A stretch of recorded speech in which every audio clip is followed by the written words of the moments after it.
AWS offers a service called the Elastic File System, or EFS, and it's a storage service which allows you to create a shared file system that can be accessed by multiple EC2 instances simultaneously.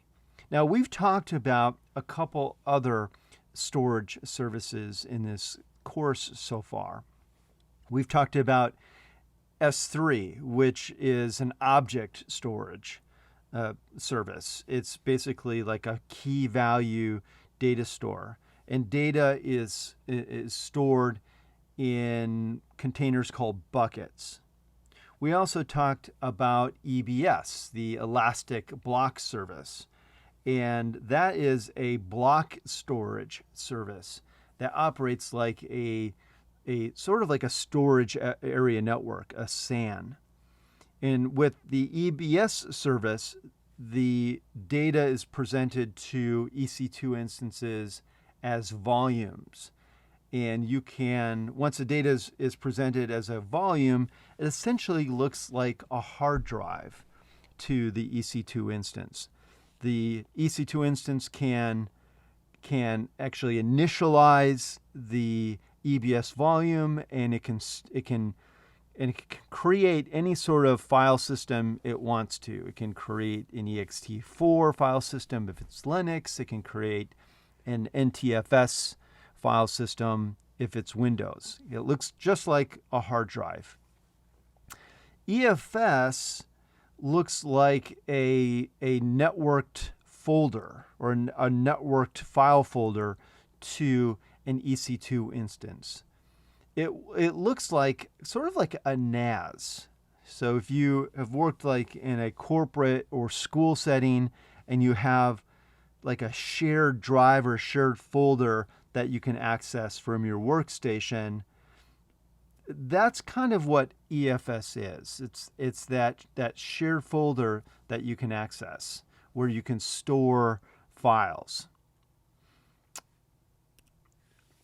So EFS is this fully managed file system that AWS makes available to EC2 instances.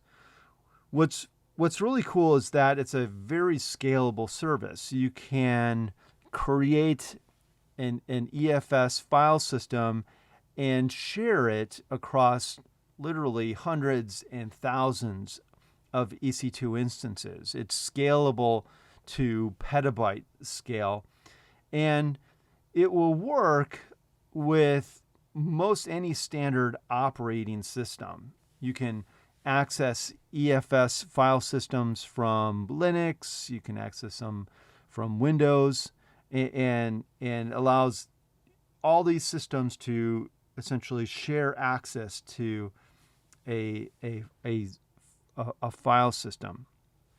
It's based on the NFS version 4 protocol, which is NFS has been around for many decades now, and it's a very common, very stable protocol for accessing a shared file system. The files which you write in the EFS file system are stored redundantly across multiple availability zones. That way, if you are in a region and that region were to lose an availability zone, you would still be able to access the files from various EC2 instances. Why would you use EFS? Well, you might want to use EFS if you want to create some sort of highly scalable content repository. Maybe you have customers that are uploading files and you want to store those files somewhere. You can put them inside of an EFS file system. One of the advantages of EFS versus something like EBS is that EFS will just continue to scale. You can just keep putting more and more files into it, and it will just sort of scale indefinitely. Whereas EBS volumes, they're like hard drives. When you create an EBS volume, you specify a size. Like you might have an EBS volume which is 100 gigabytes in size. You can, just like your hard drive, you can fill that EBS volume up if you just keep storing more and more files in that volume. With EFS, you don't have to specify the size, and so it just will increase in size elastically as you store more data in the EFS file system. You might have a set of files that you want to deploy or share across a fleet of EC2 instances. Maybe you have a fleet of web servers, and you want those web servers to access the same set of static website files.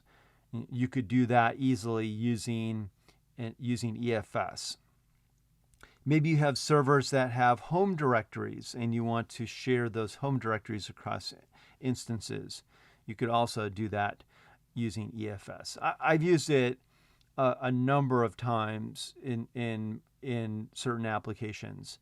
I use S3 and EBS more than I do EFS, but it does there are certain sort of niche cases where EFS can be really useful. One example of where I use it is when I'm provisioning something like a Nexus Artifactory repository system, and I need to store a significant amount of output artifacts from builds. I might not know how much storage I need, and so in that case, EFS provides this sort of elastic file system, and I don't have to really think about how much storage I need to allocate to that particular file store. There are a couple of benefits to EFS.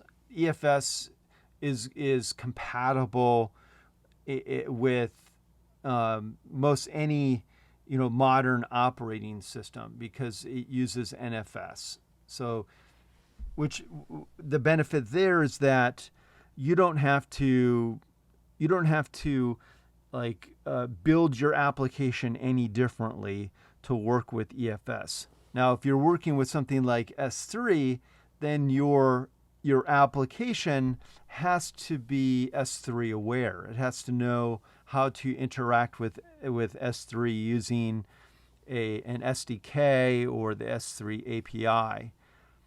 When your application is interacting with an EFS file system, the application just sees the EFS file system as part of the OS file system, and it can interact with it natively using its standard file system drivers.